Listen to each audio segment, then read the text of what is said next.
안녕하십니까. 2024학년도 3월 고1 전국 연합학력평가 문제 해설하겠습니다. 39번부터 43번까지 과학 지문이었습니다. 나이테에 관계된 지문이었고 재밌는 지문이었습니다. 읽어가면서 설명하겠습니다. 사계절이 뚜렷한 곳에서 자라는 나무는 매해 하나씩 나이테를 만들기 때문에 나이테를 세면 나무의 나이를 알 수 있다. 아는 이야기입니다. 그렇다면 나이테는 단순히 나무의 나이를 알기 위해서만 활용되는 것일까? 그렇지 않다. 그럼 어디에 쓰이나요? 몰라. 뒤에 나오겠죠. 나이테는 현재 남아있는 다양한 목재 유물들이 언제 만들어졌는지 그 제작 연도를 규명하는 데도 활용하고 있다. 나이테가 어디 쓰인다? 유물들의 제작 연도를 규명하는 데에. 자, 똑똑하신 분들이 쓴 글이겠지만 이 딴지를 걸면 안 되지만 이 표현은 없어도 되는 표현이겠죠. 유물이 남다라는 뜻이 있기 때문에 의미가 중복됩니다. 됐습니다. 너무 많이 하면 피곤합니다. 자, 어쨌든 저기 나이테에 대해서 이야기했고 나이테를 통해서 유물의 제작 연대를 밝힐 수 있답니다. 뒤에 뭐 나오는지 우리 추측할 수 있습니다. 나이테를 가지고 유물들의 제작 연도를 어떻게 밝히는지 나오겠죠.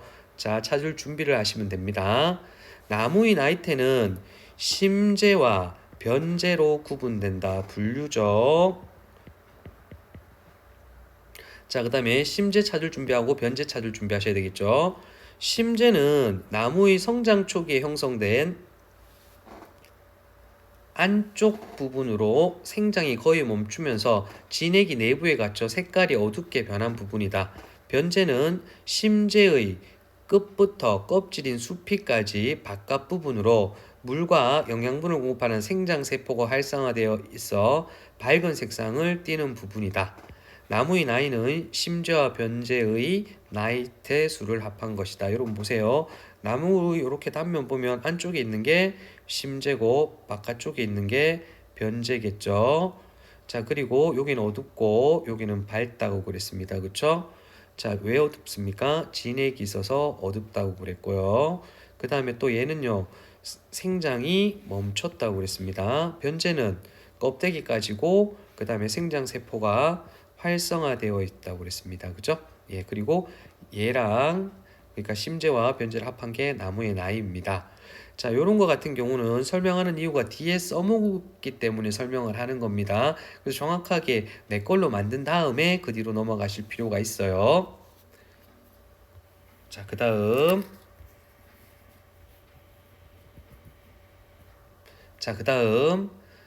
그런데 나무의 나이테 너비를 살펴보면 매해 그 너비가 동일하지 않다. 여러분 요거 잘 읽으셔야 돼요. 나무의 너비가 아니라 나이테의 너비죠. 그러면 나이테가 이렇게 있을 거 아니에요. 그죠? 그러면 이 너비가 다르다는 겁니다. 됐어요? 자, 그 이유는 제한 요소의 법칙 찾아야 됩니다. 에 의해 나무의 생장량이 결정되기 때문이다. 나무가 생장하기 위해서는 물, 빛, 온도, 이산화탄소 등 다양한 환경요소가 필요한데 환경요소들은 해마다 다르기 때문에 나이테의 너비도 변하게 된다. 그렇다고 모든 환경요소가 나이테의 너비 변화에 영향을 주는 것은 아니다. 여러 환경요소 중에서 가장 부족한 요소가 나이테의 너비 변화에 큰 영향을 주게 되는데 이것이 바로 제한 요소의 법칙이다 했습니다. 제한 요소의 법칙 뭐다? 환경 요소 중 가장 부족한 요소가 영향을 주는 겁니다. 나무가 가장 부족한 요소에는 모든 생물학적 활동을 맞추는 것은 안전하게 생장하기 위한 전략이다. 왜요? 만일 나무의 생장이 가장 풍족한 요소를 기준으로 이루어진다면 생장이 필요한 생물학적 활동을 제한하는 요소가 많아져 고사할 위험이 높기 때문이다. 그렇군요. 제한 요소의 법칙은 모든 나무의 생장에 예외 없이 적용되며 그 결과 동일한 수종의 유사한 생장 환경에서 자라면 나이테의 너비 변화 패턴이 유사하다. 하지만 수종이 같더라도 지역이 다르면 생장 환경이 다르기 때문에 너비 변화 패턴은 달라지게 된다 했습니다. 자, 나무테의 너비에 대해서 이야기했습니다. 그렇죠? 제한 요소의 법칙이 영향을 미친다고 그랬고요. 그리고 또 그 이유가 나왔죠. 제한한 요소가 많으면 고사할 위험이 높아지고요. 동일한 수종 같은 지역에 자라면 유사한 패턴을 보인다고 그랬습니다. 됐죠? 다음, 나이테를 활용하여 목재 유물에 사용된 나무의 벌채, 나무를 베는 겁니다. 연도나 환경 조건을 추정하는 것을 연륜연대 측정이라고 하는데, 이를 위해서 나이테 너비 변화 패턴을 그래프로 나타낸 연륜연대기가 있어야 한다. 됐습니까? 연륜연대 측정은 연도나 환경 조건을 추정하는 거고, 연륜연대기는 나이테 너비 변화의 패턴을 그래프로 나타내는 겁니다. 요건 같다, 그죠? 자, 수천 년 살 수 있는 나무는 많지 않지만 아래 그림과 같은 방법으로 수천 년에 달하는 연륜연대기 작성이 가능하다. 자, 볼까요? 자, 잘 봐요. 여러분, 요 그래프나 그림에 나오는 작은 글자도 하나도 빼먹지 말고 다 읽어야 됩니다. 살아있는 백세나무의 연륜연대기, 목재 유물에 쓰인 연륜연대기입니다. 자, 요거 보시면요, 무슨 이야기인가 하면, 자, 요 100살 된 나무예요. 1920년부터 2020년까지 사는 나무고요. 얘는요, 한 100살 정도 산다고 쳤을 때, 목재 유물에 쓰인 연륜연대기인데, 보니까 요마하고 비슷합니다. 그죠? 그래서 이 연륜연대기를 합치니까, 어때요? 그러면 요 나무는 그 앞에는 요런 것들이 있었겠구나. 여기서는 알 수 없지만, 그쵸? 둘이 합치니까 요걸 새로 알게 됐죠. 물론 요것만 가지고는 요걸 알 수 없지만 합치니까 요것도 새로 알게 되었죠. 그래서 연륜연대기가 더 길어지겠죠. 이런 식으로 가면 1000년도 가능하겠다. 그죠? 수천 년도 가능하고, 그죠? 예, 좋습니다. 살아있는 나무에서 나이테 너비를 측정하면 정확한 연도가 부여된 연륜연대기를 작성할 수 있다. 다음으로 오래지 않은 과거에 제작된 목재 유물의 나이테로 연륜연대기를 작성하여 이미 작성된 연륜연대기와 비교하면 패턴이 겹쳐지는 기간을 확인할 수 있다. 확인했죠? 그 기간은 지금 살아있는 나무와 과거 유물에 사용된 나무가 함께 생장하던 기간이 된다. 맞죠? 이러한 방법으로 보다 과거의 목재 유물로 작성된 연륜연대기와 패턴 비교를 반복하면 수백 수천 년에 달하는 나무 연대기를 작성이 가능해진다. 이렇게 작성된 장기간의 연륜연대기를 표준연대기라고 하는데, 장기간의 연륜연대기를 표준연대기라고 합니다. 우리나라는 소나무, 참나무, 느티나무 표준연대기를 보유하고 있다. 연륜연대 측정은 이 표준연대기와 목재 유물의 나이테로 작성한 유물연대기의 패턴을 비교함으로써 진행되고, 그 방법은 다음과 같다. 연륜연대기 측정 방법입니다. 그러면 순서가 나오겠죠, 그쵸? 요 전개 방식이 뭔가 하면 과정입니다. 단계 절차예요, 그쵸? 먼저 뭘 하고 그 다음 뭐 하고 그 다음 뭐 하고 나왔을 때 번호를 쓰는 거는 좋은 습관입니다. 먼저부터 볼게요. 1번, 목재 유물의 나이테가 변제가 있는지 확인해야 한다. 목재를 가공할 때 벌레가 먹거나 쉽게 썩는 변제의 일부 또는 전체가 잘려나가기도 하는데, 만일 유물의 나이테에 변제가 없을 경우는 측정이 불가능합니다. 됐죠? 변제가 있어야 돼요. 바깥 부분. 확인 후에는 목재 유물의 각 부분에서 나이테를 채취해 패턴이 중첩되는 부분을 비교하여 유물 연대기를 만든 후, 됐나요? 목재 유물에서 나이테를 채취해 패턴이 중복되는 부분을 비교해 유물 연대기를 만듭니다. 됐죠? 자, 그 다음 비교 대상으로 사용할 표준 연대기를 정해야 한다. 표준 연대기를 정합니다. 자, 표준 연대기를 유물 연대기와 표준 연대기의 상관도를 나타내는 t값과 일치도를 나타내는 g값을 고려해야 됩니다. 무슨 말인지 알겠습니까?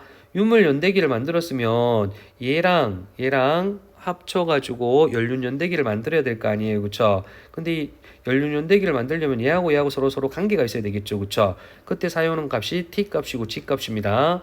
100년 이상 기간을 상호 비교할 때 t 값은 3.5, g 값은 65.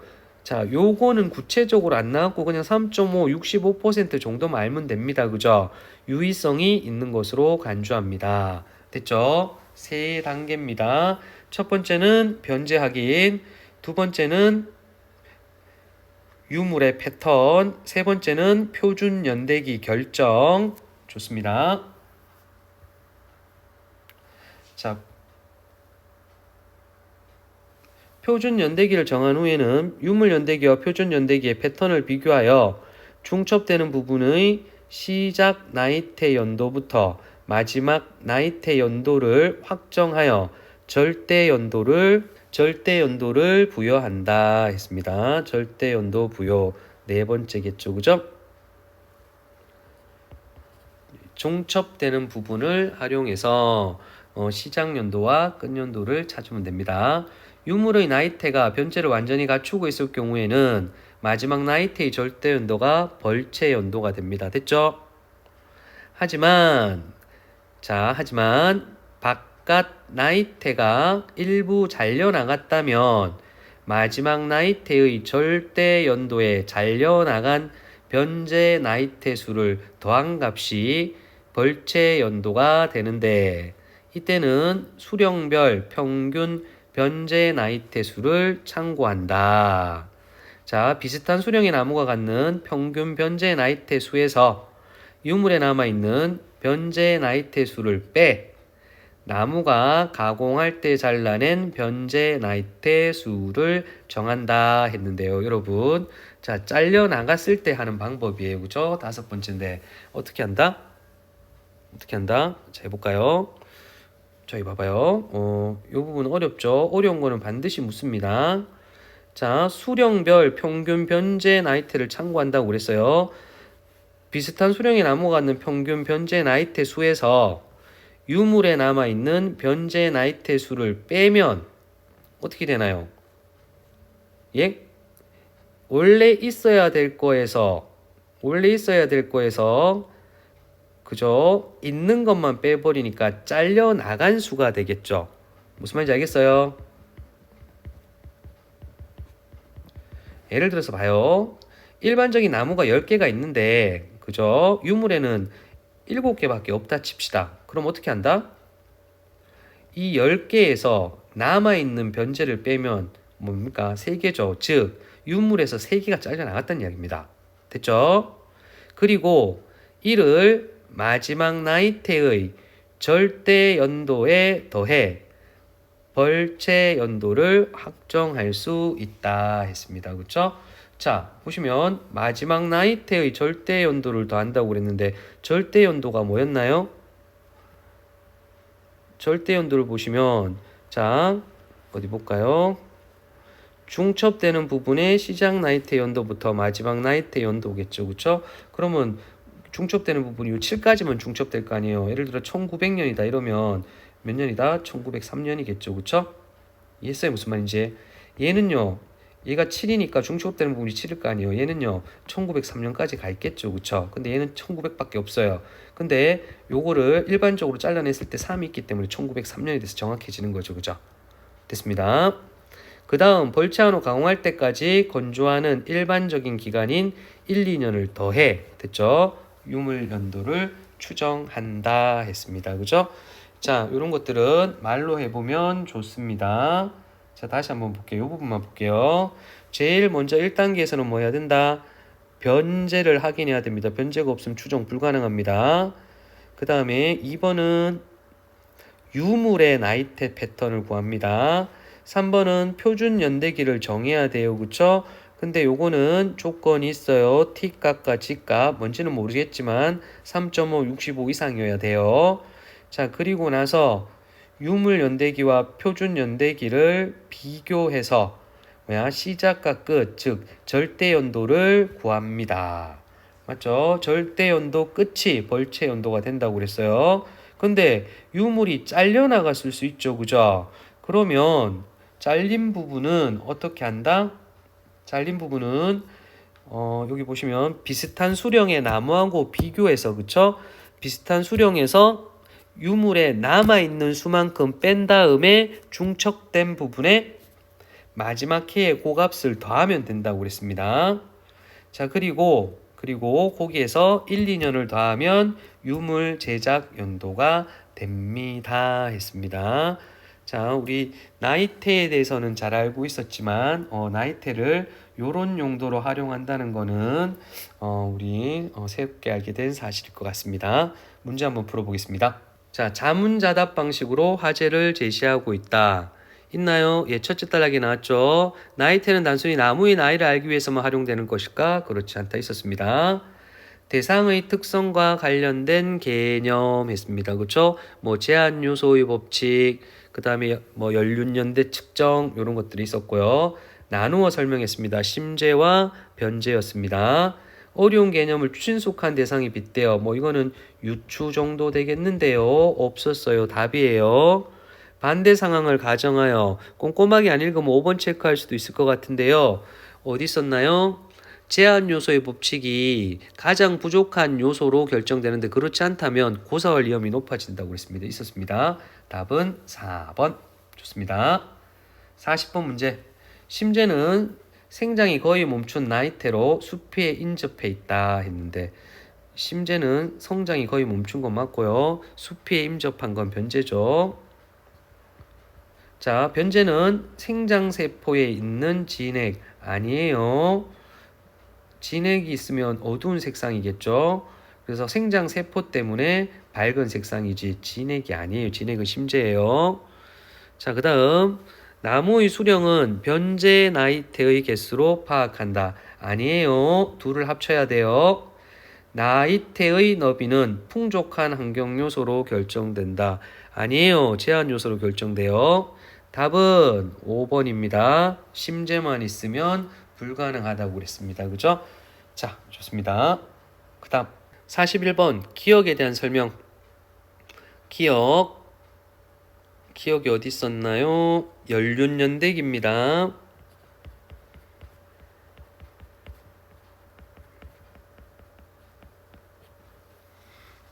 자, 우리 책에서는 어떤 살아있는 나무랑 유물에 쓰인 나무의 연륜연대기를 합쳐가지고 만들어진다고 그랬습니다. 그죠? 좋습니다. 동일한 수정에 따라 수종이라도 환경이 다르면 달라진다. 맞죠? 예, 좋습니다.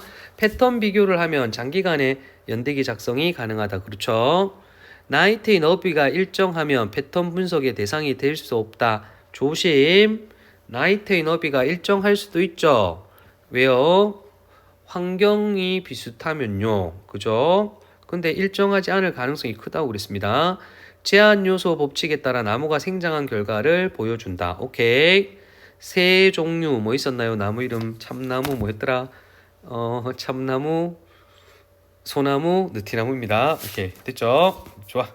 자, 그 다음 여러분 42번 문제 같은 경우 어려워 보이지만 여러분 얼마든지 해결할 수 있습니다. 그 다음에 본문에 다 설명해 줬어요. 자, 보시면 A를 바탕으로 보기의 연륜연대 측정 자료입니다.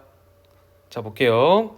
두 곳의 서랍에서 같은 나무의 나이테를 채취하였고 이 중 서랍 위에서 좁은 나이테 모양으로 보아 바깥쪽 나이테가 거의 수피에 근접한 것을 확인하였음 했고요. 서랍 1, 서랍 2의 연대기의 패턴을 비교하여 유물 연대기를 작성한 후 표준 연대기와 비교하여 절대 연도를 부여함. 됐죠? 절대 연도는 중첩된 걸 이야기하죠. 중첩된 패턴의 시작과 끝을 이야기합니다. 자, A산 소나무, B산 소나무. 그 다음에 자, 볼게요. 서랍 1, 서랍 2의 연대기예요. 자, 요까지가 심재고요. 변재가 57개네요. 여기는 60개고 58개인데 왜 이런가요? 잘려 나갔겠죠. 이따 다시 이야기할게요. 자, 표준 연대기는 요렇습니다. 좋습니다. 자, 문제 풀면서 봅시다. T값과 G값을 고려할 때 표준 연대기에 A산이 사용되었다. T값은 아까 수치가 얼마였나요? T값은 3.5, 그 다음에 G값은 65 이상입니다. 3.5 이상, 얘는 탈락이네요. 65 이상 맞네요. 그래서 뭐가 쓰였다? A가 써야 되겠죠. 자, 그 다음에 유물연대기와 표준연대기의 패턴이 중첩되는 기간은 뭐요? 여기서부터 요까지죠. 그럼 1700, 1800년 맞죠? 좋습니다. 자, 그 다음에 마지막 나이테의 절대 연도를 고려할 때 서랍장에 사용된 나무의 벌채 연도는 1802년일 것이다 했는데요. 자, 잘 봐요. 자, 이걸 푸는데 뭐가 필요하냐면 여러분 변제가 57개죠. 그죠? 맞죠? 유물연대기에서는 변제가 유물연대기랑 저기 서랍이랑 중첩되는 게 57개였는데 여러분 봐요.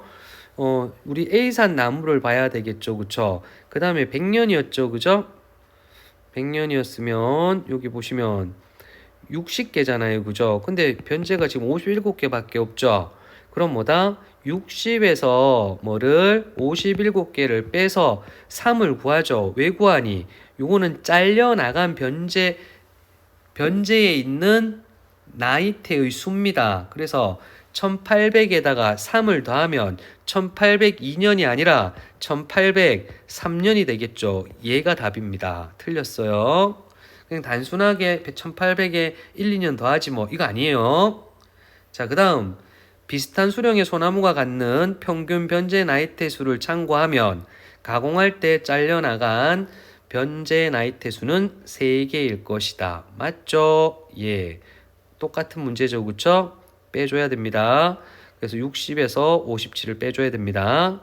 벌채한 나무의 건조 기간을 고려하면 제작 연도는 1803년에서 1, 2년을 더해야 되겠죠. 그쵸? 맞습니다. 답 3번입니다. 그렇게 어려운 문제는 아니었고요. 이 문제 푸는 특별한 방법이 있는 게 아니라 A 부분을 여러분이 꼼꼼하게 읽어야지만이 쉽게 풀 수 있는 문제입니다. 그래서 여러분 문제풀이보다는 항상 지문 읽기에 중심을 두고 공부하시라고 늘 강조하고 있습니다. 자, 마지막 문제 A와 E를 바꾸어 쓴 건데 왔다 갔다 하기 그러니까 그냥 불러볼게요. 자, 제작연도를 규명한다 했을 때 제작연도를 밝힌다 떠올렸을 거고요. 고사한다, 죽는다 떠오르죠. 말라 죽는답니다. C. 나무의 나이테 너비를 측정하면 있지. 측정은 측량, 관측 이거겠죠. 헤아리면 틀렸습니다. 답입니다. 자, 그 다음에 리을은요. D는요. 연대기를 보유하다, 가지고 있다 되겠죠. 유의성이 있는 것으로 간주된다, 여긴다 쉽습니다. 답 몇 번? 3번 되겠습니다. 재밌는 지문이었고요. 학교 시험을 대비한다면 선생님은 여기 42번 문제 있죠.